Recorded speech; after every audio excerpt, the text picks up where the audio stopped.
start the recording. It is 1 o'clock. We are live. Hopefully the audio and the video is coming through clearly. So welcome to Statics. Just a couple quick announcements, and then I'm sure that everybody's eyes keyed to the table as well as those words at the bottom of the table. So we'll talk about that here in a second. But same pattern as we've been doing the past few lectures. So the attendance grades are up to date. As for the homework, so the last homework has been graded, the solutions posted. 2.4 was due right before class. 2.5 will be assigned today, and that'll be due Monday. And so that's where we're at on the court, the housekeeping, the attendance, and the homeworks. There's of course more to college courses, so we need to talk about our exam. Of course, we don't have exams in college. We have celebrations of learning, so we need to talk about when the party's going to be. So today what we're going to do is we're going to continue on our discussion of two dimensions. I've got another example that I want to do, and I just want to show you how, this example, it has more forces than the one we did in class on Wednesday, but it's actually kind of easier to solve because we still have a 2x2 system, but we actually don't have to break out the matrix calculator for it because of the way it's set up. And then Monday and Wednesday are going to be focused on 3D. So Monday we're going to be focused on describing vectors in 3 dimensions. And so how do you get it's not just I and J, it's I, J, and K, but how do you get your I, J, K components when you have a vector in 3 dimensions? And then we'll be doing 3D equilibrium. And so instead of a 2x2 system, it'll be a 3x3 system. It's not harder, it's just more. And then on Friday, what we're going to do is we're going to begin our discussion into Chapter 3, which talks about rigid bodies. And so what we need to do when we start is we need to go and talk about something that we haven't discussed yet. We talked about how to add vectors, but we haven't talked about how to multiply them. And so there's actually 2 different ways to multiply vectors. They're called dot products and cross products. We're going to do cross products first. We're going to talk about cross products on Friday, but that's not going to be covered on the exam. The exam's going to be limited to Chapter 1 and Chapter 2. So everything that we did with vectors up until 3D equilibrium. Now on Monday, what we're going to do is we're going to have an exam review. So I'll tell you about what's going to be covered on the exam, what to expect. I'll do my best to discuss format, but I'll only talk for like 5 or 10 minutes. After that, it will be totally up to you. You ask whatever questions you want, and we will go through it. If you want to do problems together, we can do problems. If you want to talk about concepts you didn't understand, we can do that. So while that isn't for a little while, just keep that in the back of your head and think of some questions that you might have for the exam coming up on Wednesday, September 23rd. And with that, let's go ahead and just jump right into it. Let's get back to our discussion of static equilibrium. And so right now, we've been limiting our discussion of static equilibrium to 2 dimensions, and later on we'll extend it to 3 dimensions. But it's all based off of Newton's first law that says that an object at rest will remain at rest until acted upon by an outside force. And so if you have a bunch of forces already on the system, but the system is sitting still, then the sum of those forces must be 0. And so that means the sum of the forces in the x direction must be equal to 0, the sum of the forces in the y direction must be equal to 0. And so when you're looking at 2D, that leads to a 2 equations, 2 unknowns type scenario. It's a 2x2 system. Also, don't forget gravity, the acceleration due to the Earth's gravity. In SI, that's 9.81 meters per second squared. In US units, that's 32.2 feet per second squared. And so I believe that showed up on your homework assignment because one of the problems was given a mass, and you had to convert that to a weight by multiplying by G. What I want to do now is I want to discuss I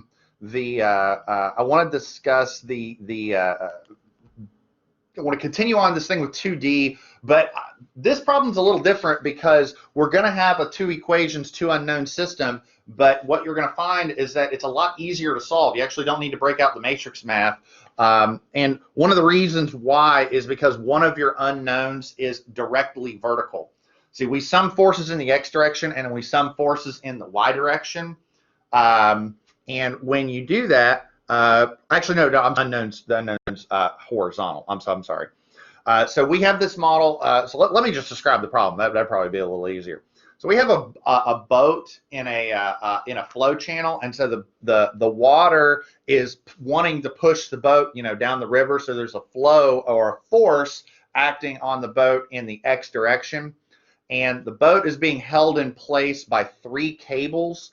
And we're able to measure the tension in 2 of those cables. We know that the tension in cable AB is 40 pounds, and we know that the tension in cable AE is 60 pounds. Okay, and so what we need to determine is what's the tension in the other cable. And I have a typo because I say tension in cable AE. I apologize. That's supposed to say tension in cable AC. Sorry. Let me see. This right here. Oh, I got to use my mouse. This right here is wrong. That's supposed to say AC. So that's a small mistake, though. We're allowed 7 mistakes per semester, and so we'll count that as, like, I don't know, 2/10 of a mistake. So that's supposed to be tension in cable AC. Apologies for that. I'm going to make a note to fix that online. I'll re-upload the slides later. Okay, so we're going to determine the tension in cable AC, and we're going to determine the drag force, how much force the water is exerting. But the force that the water is exerting is acting along the horizontal. So because of the way this problem's set up, we'll actually not have to break out the matrix math. It's kind of straightforward. Let's go ahead and get right into the math. Let me stop the share here, and let me pull up the notebook. I'm testing a little bit of a different setup today, so I actually have 2 different computers running. I've got the chat running on my my desktop computer, so I'm hoping it reduces me having to hop back and forth a lot. Okay, so here's the problem that we're looking at. And so a lot of this problem, if you understood what you did on the homework assignment, the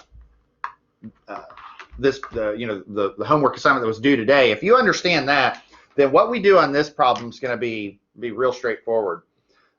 What we're going to do is we're going to start off by, drawing a free body diagram like we have in the past. So a free body.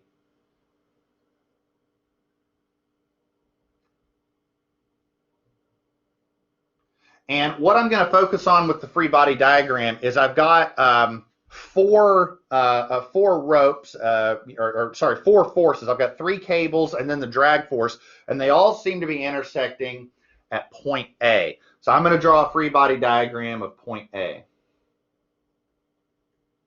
Okay, so here's my point.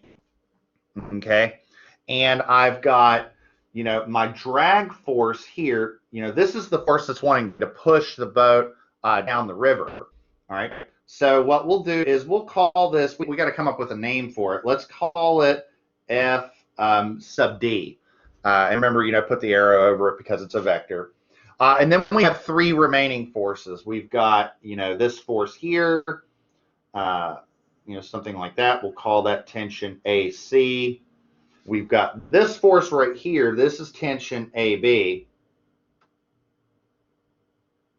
But remember, we know the magnitude of that force, and that magnitude is 40 pounds.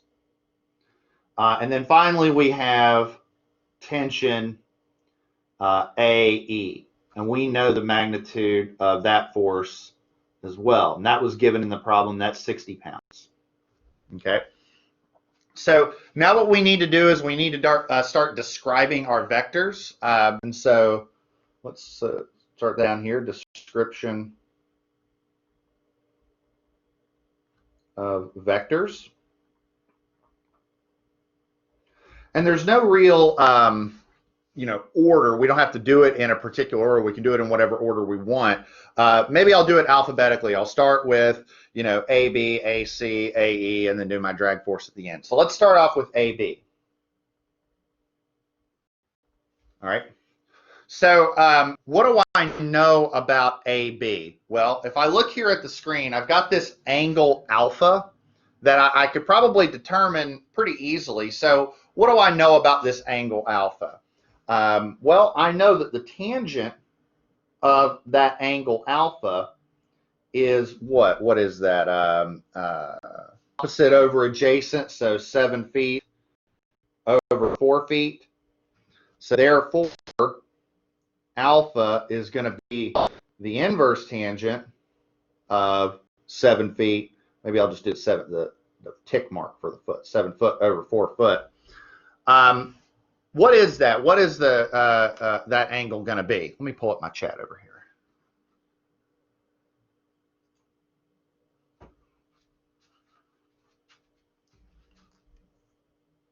What is that going to be? Let me do this. Let me see this.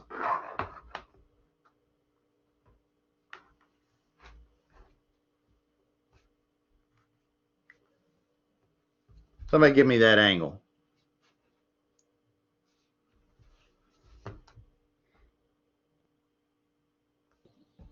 $60.26. There we go, 60.26. I was looking here on my guest account. It looked like it was the reception was coming in a little low. If I start getting any, or if if there's a lot of latency, let me know. Okay, so that angle 60.26 degrees, that's correct. And I saw that in the chat as well. But remember, that angle is measured from the vertical, right? Whenever we measure, whenever we have our vectors, we want to try and measure it from the horizontal if we can. So we really want that angle. So it's not that we want alpha. What we're really interested in is 90 minus alpha. And so 90 minus alpha, or sorry, 90 degrees.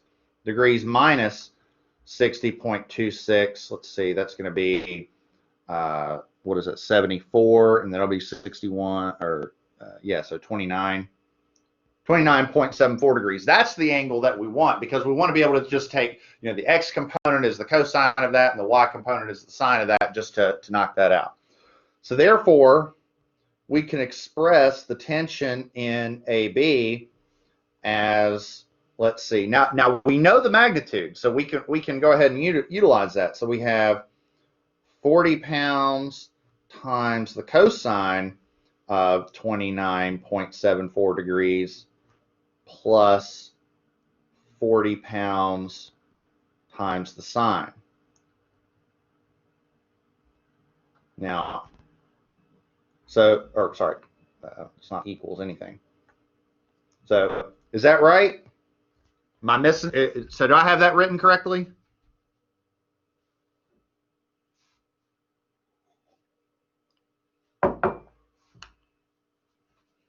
Oh, well, yep. First off, yeah, there's the I and the J.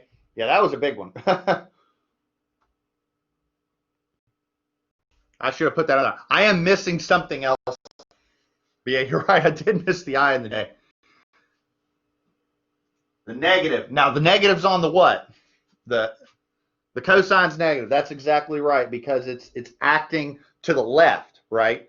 So yeah, that's an easy thing to forget. Yeah, so it's negative 40 pounds for the I, but it's positive for the J because it's acting upwards.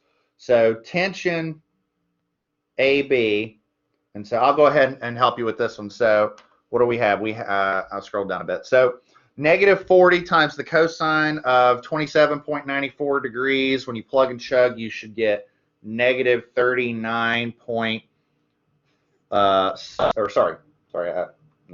negative 34.73 pounds times I plus, and this one ends up being 19.85 pounds times J.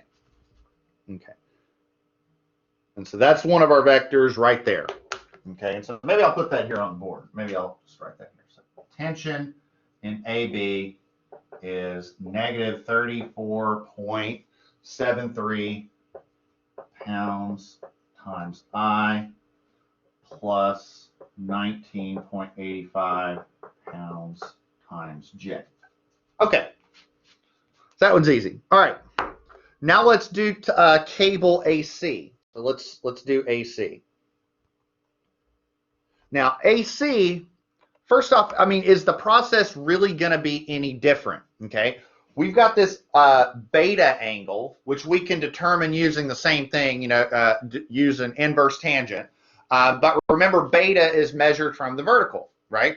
So we'll have to determine beta, then take 90 minus beta to get the angle measured from the horizontal, because really, this is, again, that's the angle that we want right there on our free body diagram.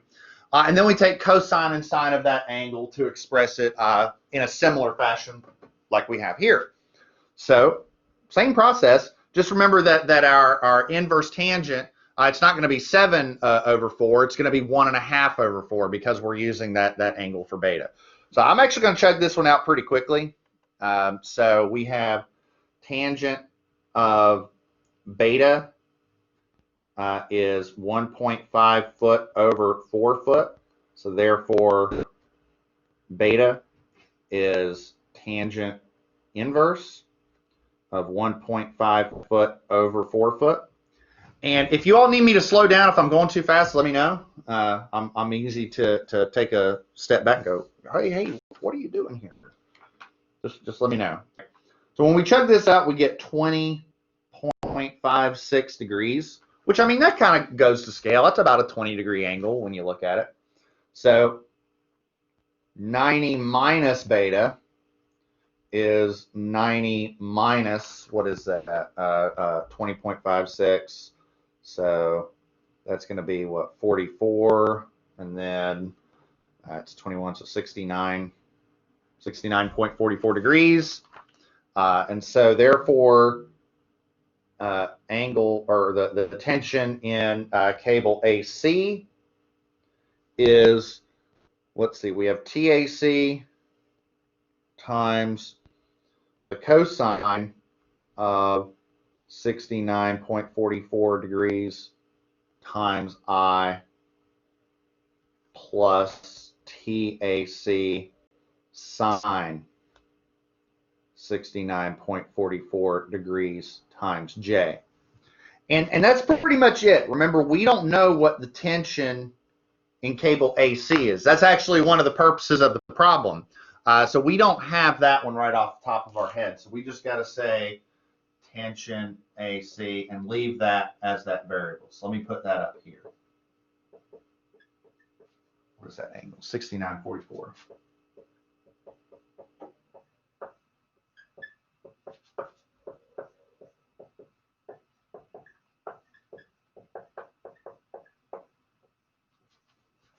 So that one's easy. Okay. Now, oh, let's see. I got inverse tan 1.5. Did you do 15 or 1.5? Let me scroll up. Because see that right here? This is 1.5. See that? So this is the triangle over here. This is beta. This is 1.5 feet, and that's 4.0 feet.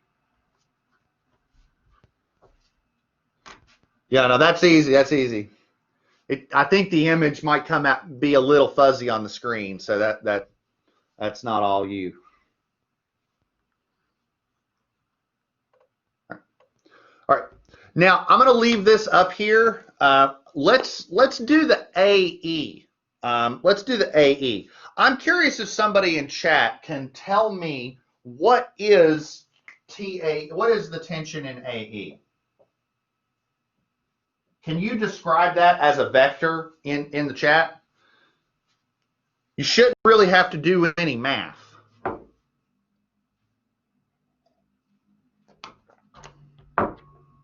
This is E. That doesn't look too much like an E.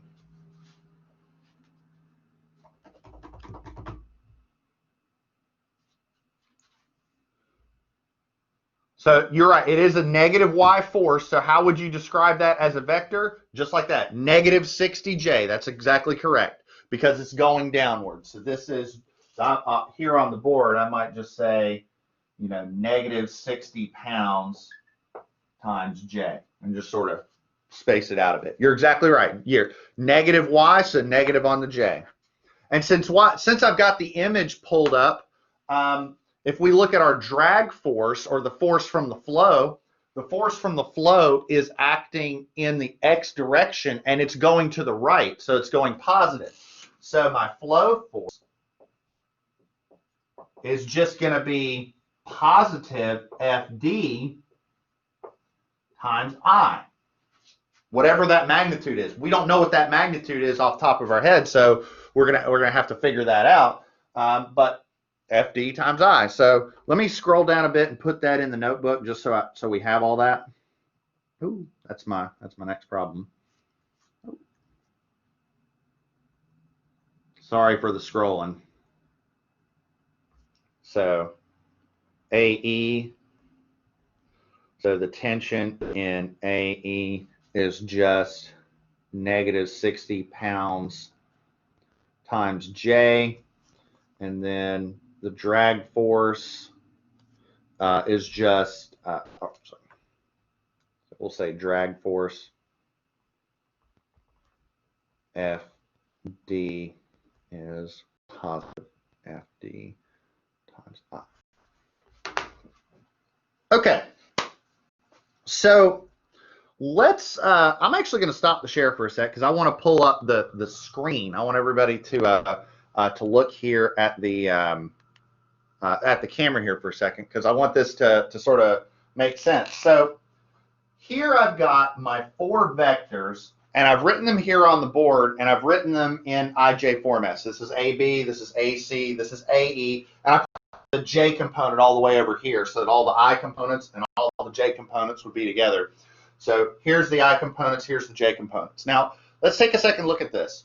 All right, so what are we going to do next? Okay, we're going to sum the forces in the X direction and sum the forces in the Y direction. So what do we get when we sum the forces in the X direction? Remember, so sum of the forces in the X direction equals 0. So that plus that equals 0.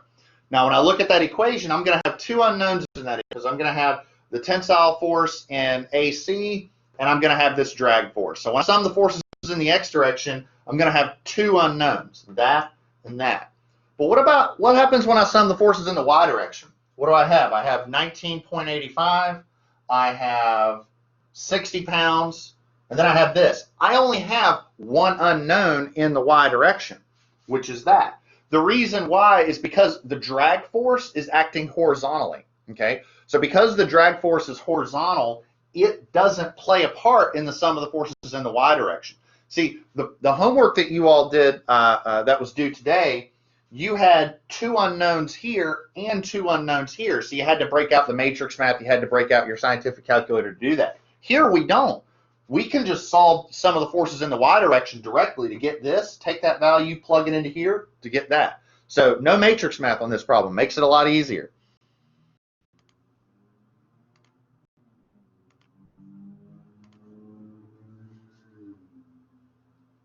All right, so let me, oh, that's your homework. Talk about that here in a second. Okay, so the first thing, like I said, the first thing I'm going to do, I'm going to look at equilibrium. I'm going to sum forces in the Y direction first.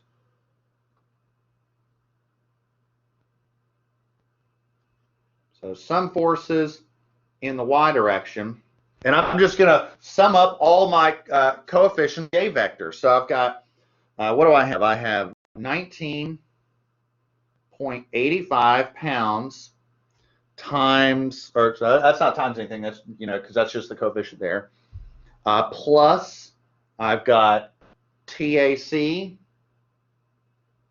that's a subscript, C, sine of 69.44 degrees, minus 60 pounds equals 0. So I can take this equation and just solve for TAC directly. So what do I got? I got TAC is, what do I have? So bring the 60 over, subtract 19.85, and divide by the sine of 69.44 degrees. Did I do that too fast, or is everybody okay with that?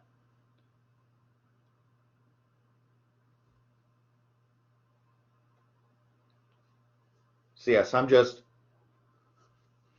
oh, I saw something on the chat. Okay, good. Yeah, just adding that over, subtracting that over, and then dividing by the sine. Okay, so if you're good with that, tell me what you get for TAC.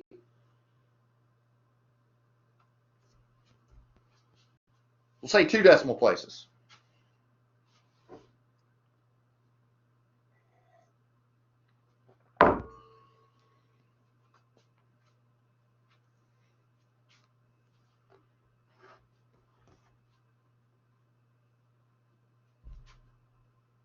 42.88. There you go. So 42.88 pounds. And so that's one of our answers right there. And so, oh goodness, that's scroll, man. Here, let me move this down a bit. I cheated and I put this problem here on my notebook. But man, it gets touchy when I scroll up and down. Sorry about that. So now we're going to sum forces in the x direction. And so again, I just add them up. I got, negative 34.73 pounds plus, what is that, TAC, cosine 69, 44 degrees, plus FD equals 0. And so all we've got is, bring everything all over to the other side. FD is 34.7 pounds minus TAC cosine 69.44 degrees. And so that equals 34.73 pounds minus, and we already know that's 42.88 pounds. Cosine 69.44, and so therefore we get a drag force value of, and I'll go ahead and just give you that one because that's just plug and chug. That's pretty easy. 19.67 pounds.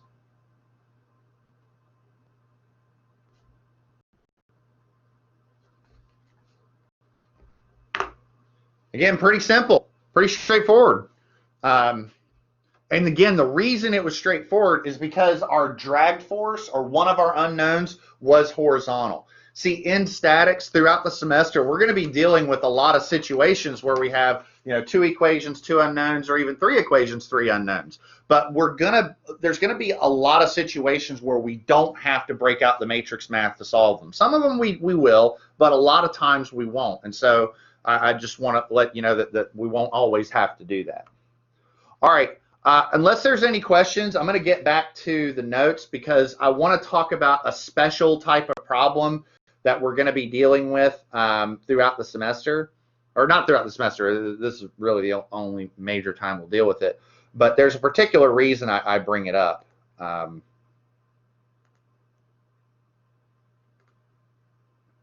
Okay, so here's the problem we just did. I want to talk about a particular type of problem, and that's a problem involving pulleys. There's a specific reason that I do this.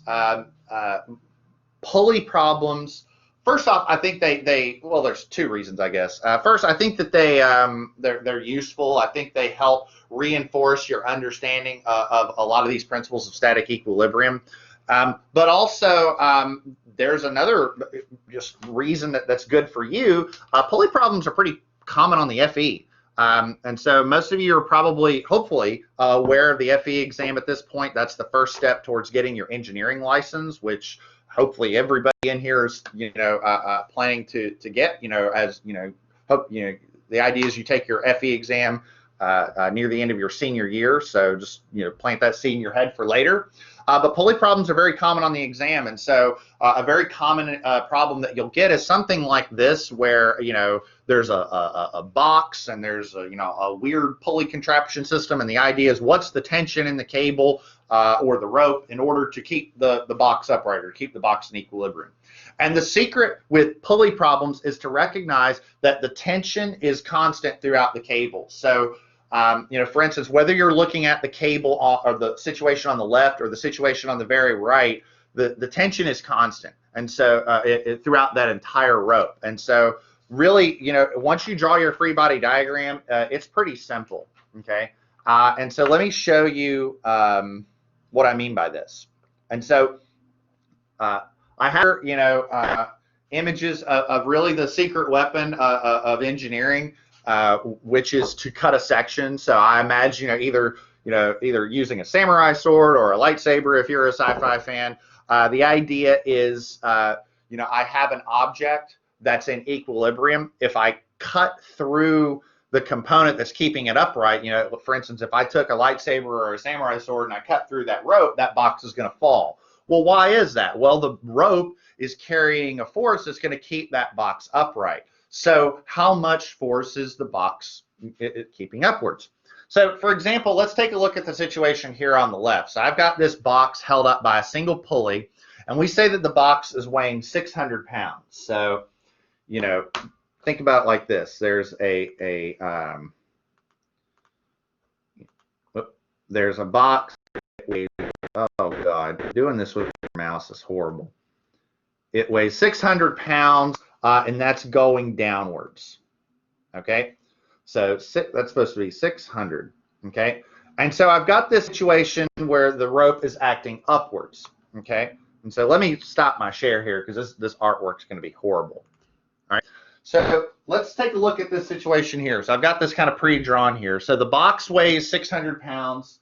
That 600 pounds is acting downwards. Okay, now I've got this pulley, and it's got a single rope going through the pulley. And remember, the tension in the pulley is constant. Well, if I samurai sword lightsaber through that, I'm cutting through 1, 2 ropes. This has a tension force. This has a tension force, right? And so if I sum forces in the y direction, I've got 2t going up, and that's got to equal the 600 going down.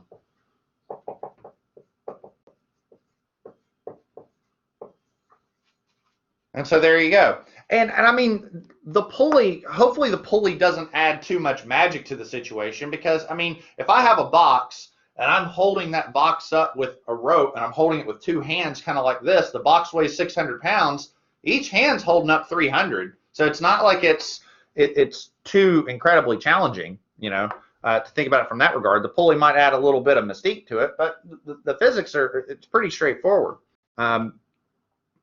If you look at even a situation that's a bit more complex, like what about the situation here on the right? Well, I mean, imagine if I have a samurai sword or lightsaber and I cut through, what is it? Right here, you know, how many ropes am I cutting through? 1, 2, 3 ropes. Because that rope has looped through again, what's the tension in the rope on the right? It's not 300 pounds, it's 200 pounds. So that's basically it. And again, the trick is to recognize is that everywhere throughout the rope, the tension is constant, okay? And so I've got a couple homework problems where I want you to go through that and ask yourself, you know, how much tension is on the rope to keep that box upright? Again, this is just some common. First off, I think, again, it reinforces the idea, and 2, this is some common stuff that you'd see on the exam. I want to do something that's a bit more involved with you, involving cables and involving pulleys. So I have this problem here. This one, it's actually a lot easier than it looks. You've probably seen this and you're like, oh my goodness, this looks horrible. But it's really not. I have this weight, this 50-pound weight attached at C, and it's acting downwards, okay? And I've got this cable that's going from point C through a pulley at B, and it's anchoring on this the sleeve on this pipe at A. And so the idea, imagine your hand was holding point A. Well, you'd have to hold that back. Like if you let that go, that weight would fall, right? And so the idea is, how much force do you have to sit there with your hand to keep that weight from falling, right? So, you know, imagine, you know, here's Dr. Mike right here, you know. Please don't hurt me. How much force do you have to hold back so that doesn't hit on my head? So, you know, my life is in your hands with this one, okay? Okay, so with the problem we know that the height is 20 inches there, and we know that X for this problem is 4.5 inches. This came from a problem in the book where there were 2 different examples, one where X is 4.5 inches and one was X is something else. I think it was like 1.5 inches. And so what is the value of P to keep that force in equilibrium? Okay, so let me go back. Let me go back to the notebook here. Let me stop the share and go back to the notebook.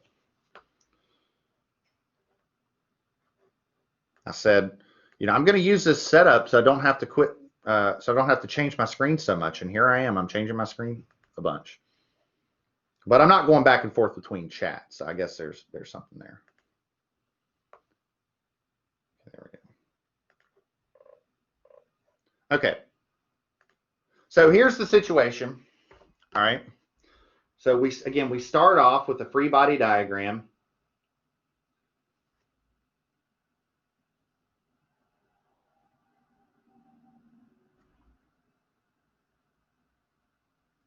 And we're going to do it at point A because, I mean, that your hand there at point A is holding that back, so that's what's going to matter. So here's point A, okay, and we have this force here back. Now, here's that rope, right? Here's that rope, and so there's this tensile force in the rope right here. My question for you is, what is the magnitude of that tensile force? What is that?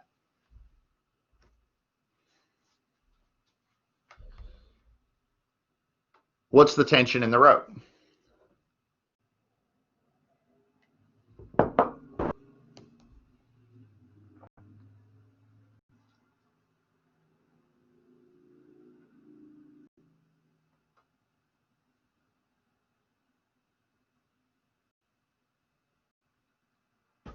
Okay, so we got 25. Tell you what, let's look at it like this.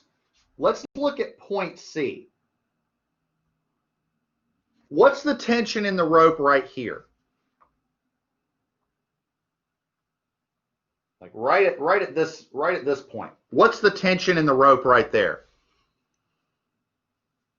It's 50 pounds. So if the tension in the rope is 50 pounds right here, what's the tension in the rope right here? It's 50 pounds. See, that's the secret about cable problems. The tension in the rope is consistent all throughout the rope or all throughout the cable, okay? So if it's 50 pounds in one point in the cable, it's 50 pounds everywhere. So the magnitude of that tensile force is 50 pounds. It's that simple. And so all we need to do is we need to determine whatever this angle is, whatever that angle is right there. And so what is that angle? Okay, what do we got? Well, we've got a triangle here. What do we know? We know this dimension here is 20 inches. We know this dimension here is X, and X was what was it, like 4.5 inches? And we're trying to determine that angle right there. Well,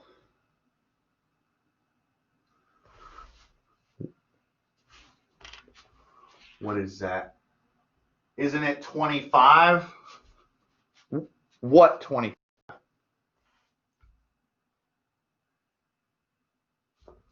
Are you talking about the tension? No. Okay, hold on. All right. Let me go down a bit. All right. Let me go down a bit. Let's look at the weight. Okay, so this is a 50-pound weight. Okay. All right, this is a 50-pound weight. Okay. That 50 pounds is acting downwards. Okay. Now, here's this weight, and this weight is hanging from a cable like that. Okay. So let's just ignore everything else going in the problem. Would you agree that for this situation here, if that's my tension, that the magnitude in the tension is 50 pounds? Would that make, would you agree with that? Okay. Now, let's go to the next point. All right. So here's my pulley. All right. Let me see if I'm, let's see, maybe I'll draw it like that. So here's my pulley. hanging off the roof, okay? And there's this weight hanging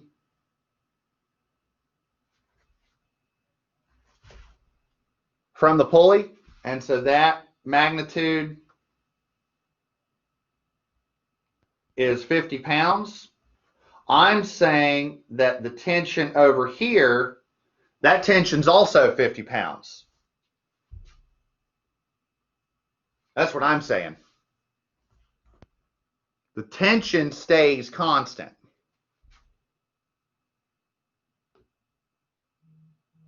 See, what's happening is, so you're thinking that like the tension cuts in half. What I'm saying is that the roof is going to see more than 25 because there's actually two forces being applied. There's the 50 pounds from the weight, but then there's you, right? So the force is going down, you're holding it back, so the roof's actually seeing a bit more, okay? But there's only one. That's the point. Okay, so you're saying 25 since there's two ropes. No, there isn't two ropes. This is one single rope across the entire problem, right? So here's the box, here's the roof, here's the pulley, and this is a single rope going all the way down.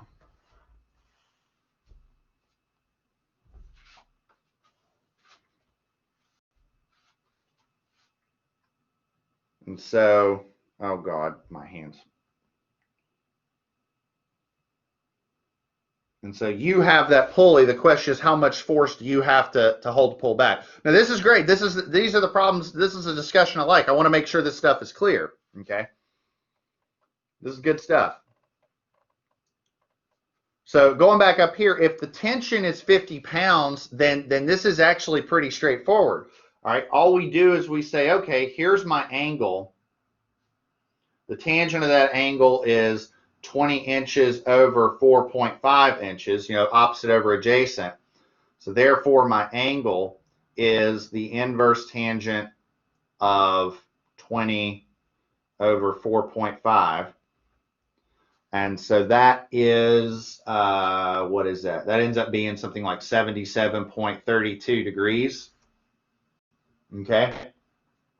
And so when I look at this problem, when I look at this situation, I've got two vectors. I've got a vector P, which is going to be whatever that magnitude is times I, and it's being pulled to the left.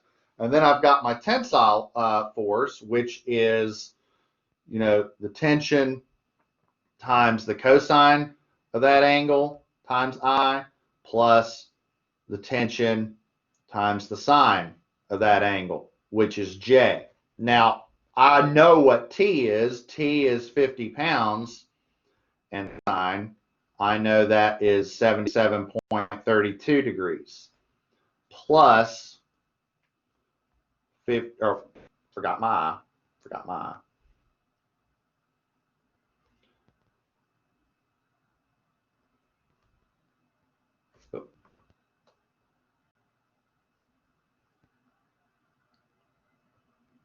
J. And so here's my two vectors, that one and that one right there. And so if I sum forces in the x direction, I have negative P plus 50 pounds times the cosine of 77.32 degrees equals 0. Just add up all the I components. Well, just move P on over to the other side of the equation, and there you go. So P is just 50 pounds times the cosine of 77.32, which ends up being something like 10.98 pounds.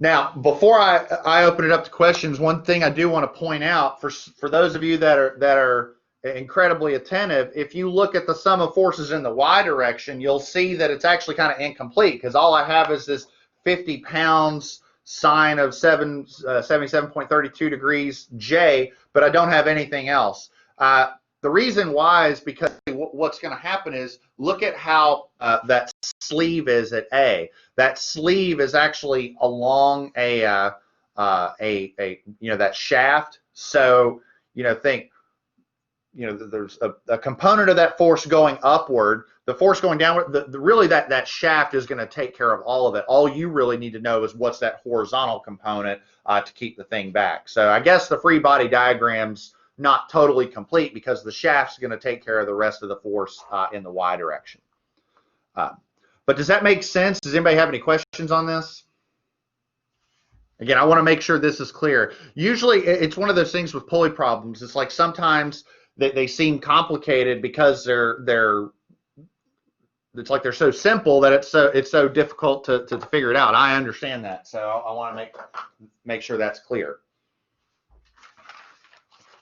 And if it is, I want to give you a little bit of a hint on your homework assignment.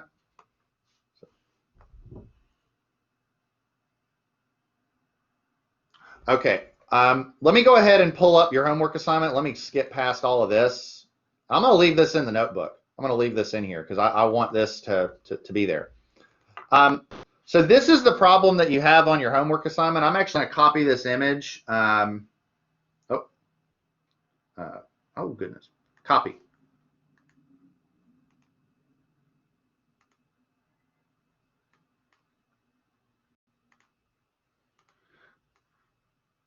Let's make this a little bigger. So this is the problem that one of the problems that you have on your homework assignment, and I'm sure some of you are seeing this and you're going, oh my goodness, that just looks like a nightmare. I promise you it's not. I want to help you a little bit with the free body diagram of A.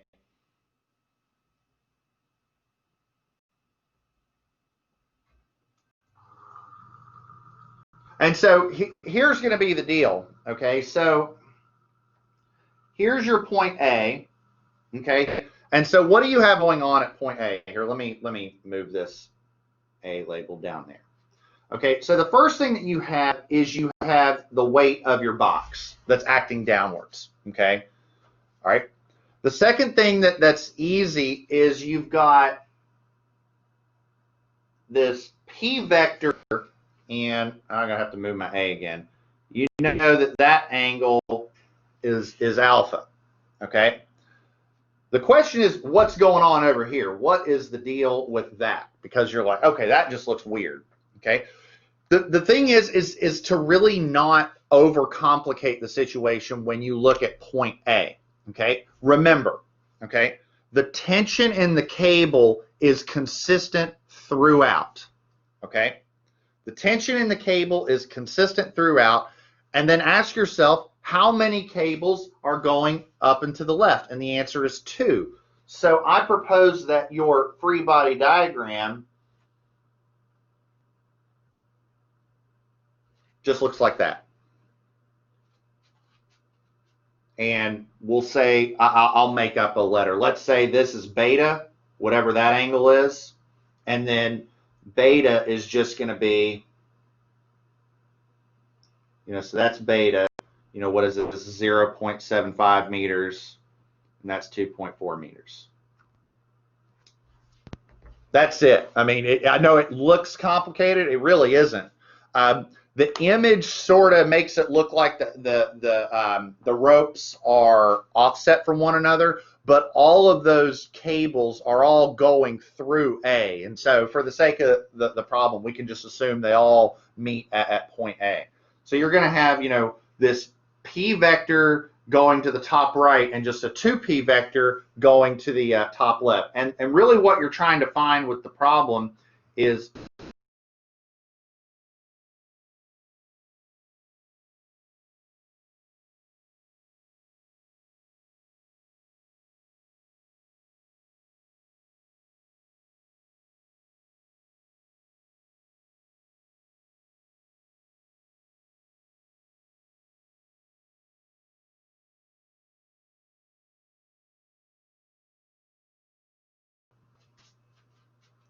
I think I disconnected there for a second. Yeah, that was me. Yeah, am I back? Am I back? Okay.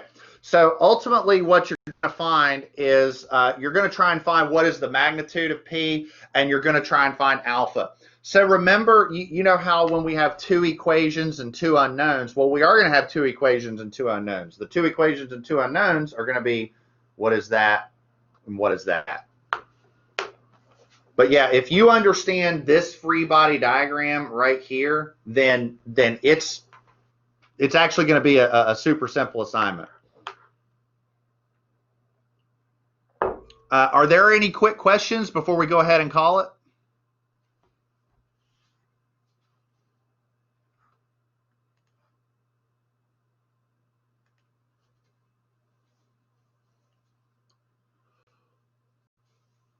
Well, all right. Well, look, again, if you all need to reach me, you can message me on Teams or you can send me an email. The homework should become visible here in a little bit, and it'll be due Monday. Make sure that you're cognizant of the schedule because the test is going to be not next week, but the week after. So just make sure you're keeping that in the back of your head. That's all I got, everybody. So you all have a wonderful weekend, and we'll see y'all on Monday. You too.